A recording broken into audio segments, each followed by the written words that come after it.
Es šodien pārstāvu savu uzņēmumu, Obelisk, ar 2 O.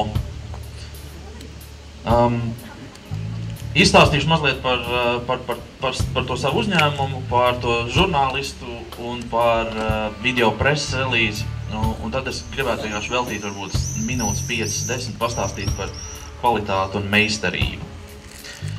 Tātad uzņēmumu es dibināju pēc apmēram 16 gadiem žurnālistikā.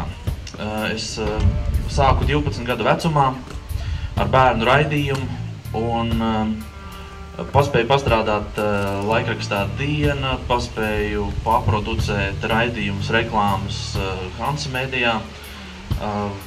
Un 2001. gadā nedaudz ierēbis piegāja klāt toreizējam Latvijas televīzijas ģenerāldirektoram Rolandam Ķervem un skaidrā tekstā pieteicos darbā.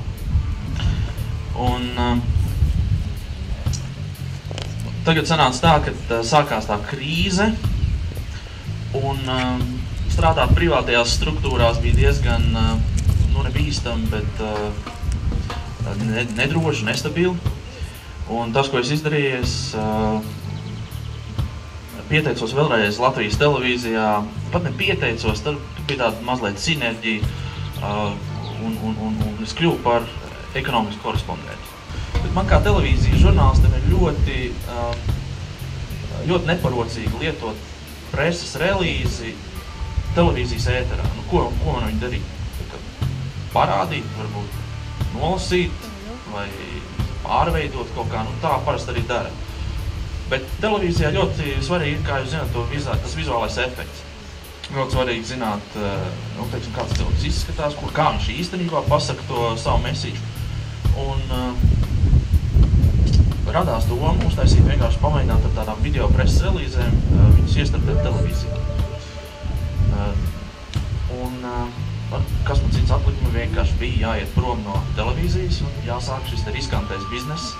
Īsos vārdos 6 mēnešu laikā mēs esam panākuši to, ka tās preses relīzes iet ne tikai Latvijas televīzijās un arī radiostacijās, bet viņas griež arī Somijas, Zviedrijas, Igaunijas, Polijas televīzijas kanālu.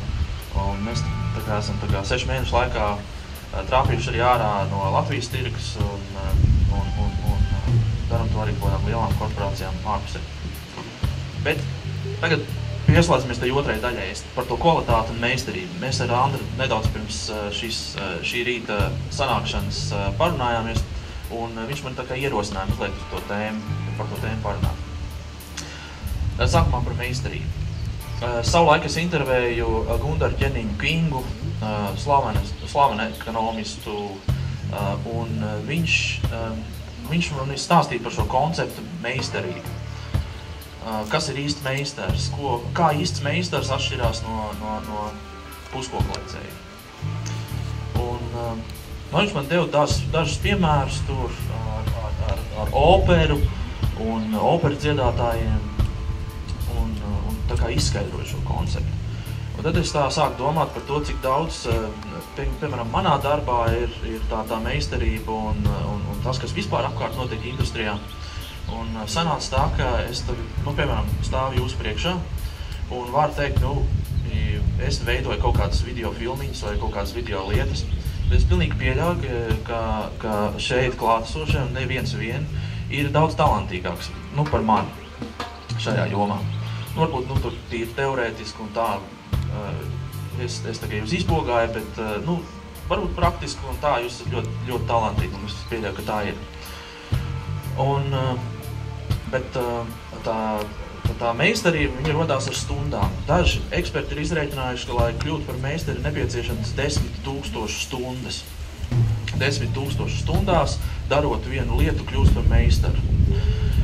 Un tagad, piemēram, Alvs Hermans Alvs Hermans aizmirstīt. Imants Ziedonis un Vestards Šimkus. Pamēģināsim tā. Cik kāda tur, teiksim, izglītība un tā, bet, ja, piemēram, mēs skatāmies tādā, viens ir tāds ļoti talantīgs, ja, un otrs, protams, ir talantīgs, bet ļoti daudz darba iegulda tieši, lai lai attīstītu to savu klavierspēli. Mēs runājam par šīm kursu šajā gadījumā. Tad abi divi ir, varētu teikt, meistari. Šīm kursu mēs esam runājuši ar Vestardu, un es viņam esmu prasījis, vai viņam ir 10 000 stundas, un viņš teica, ka vēl nav. Bet viņš katru dienu spēlē apmēram 6 līdz 8 stundas tās klavieres un trenējās, tā kā viņš viņas drīz sasniegs. Imants Ziedonis, es esmu pilnīgi pārliecināts, ir supermeistars, jo viņš droši vien ir rakstījis un domājis, par 100 000 stundas ir, bet kaut kur ļoti daudz. Teiksim, es tā esmu mēģinājis sev saskaitīt, cik es, piemēram, esmu darījis šo televīzijas darbu, un aizēju līdz meistaram vēl nedavēlku. Bet man vēl nav 30, tāpēc es vēl varu, kā teikt, dažas stundas vēl pielikt klāt pēc 30. Tā kā par meistaru jūs varat kļūt, strādājot 10 000 stundas, darot to lietu, ko jūs darat. Tā ir nākamā lieta. Tagad par kvalitāti. Sanāk tā, ka sēžot pie galda un velkot ārā no manis informāciju par to, ko tas prasa darba stundu ziņā, ko tas prasa tādā, pārsvarā jau darba stundas ir tās, kas tiek tērētas, lai šis produkts tiktu saražots. Un ņemot to par pamatu, protams, rodas cena. Ejot pie klienta un nosaucot šo cenu, protams, ka 80% gadījumu man viņi ir jāpamato, jo cena nav maza. Un video vispār gan no tehnoloģija, gan no cilvēku viedokļi ir diezgan dārgs pakalpojums vai produkts, jo tehnika kaut ko maksā, un tās cilvēks, kurš prot ar viņu ļoti kvalitatīvi rīkoties, arī attiecīgi maksā. Bet šī ir industrija, kur tu vari pamatot šo cenu. Un tieši stāstot un dodot šos piemērus par tehniski sarežģītas produkcijas veidošanu. Jo es, piemēram, izceptu maizi un mēģinātu viņu pārdot par 3 reizes lielāku cenu nekā ir parasta maize veikalā, man būtu ļoti grūti argumentēt šo cenu. Līdzīgi ir, piemēram, droši vien reklāmas industrijā vai kaut kur citur, tās arī radošās, ka tava cena aug līdz ar tavu meistarību, protams, un ar taviem darbiem, un jo tu vairāk balvas esi saņēmis PR balvas vai reklāmas balvas, protams, tas arī pieliek klāt tavām darba stundām kaut kādu vēl pievienot cenu. Tas droši vien nosaka to cenu, jā. Tā īsos vārdos. Operators īsti nesaprot režisoru, un tad, ja tas jau nav īsti tā kā vajag, tad montāžas procesa laikā vispār būs ausis. Jo tur būs tā, ka neviens neko nesapratīs. Ja? Būs 2 pārprasti cilvēki jau ir, un tad vēl 3. tiks pievienots. Un tad, gribot, negribot, ir jāiejaucās šajā situācijā, un viņi jāsāk vadīt. Tā jau krīzes vadība ir. Un,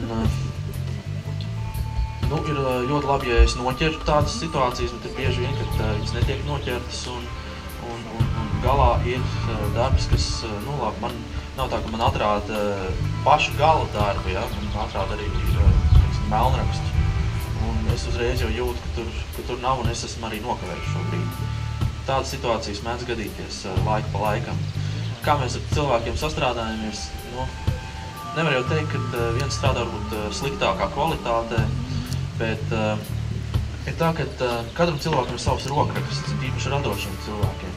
Un tad, ja tie rokraksti kaut kādā veidā nesakrīt, jo televīzija un televīzijas darbs ir strādāšana komandā, tad gribot, negribot ir ar tiem rokrakstiem jāstrādā.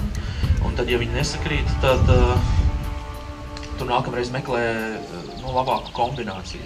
Un tagad jau ir tā, ka mēs jau esam savā darbā pieraduši tā, ka mēs zinām, kur cilvēki ar kuriem cilvēkiem sastrādājas. Latvija ir maza, mēs mēram to esam jau tā kā izpētījuši, un līdz ar to liekam pareizās cilvēkus kopā. Kaut kā strādāt cilvēkiem, kam ir zemā kvalitātes standarti, mēs cenšamies nestrādāt vienkārši tā.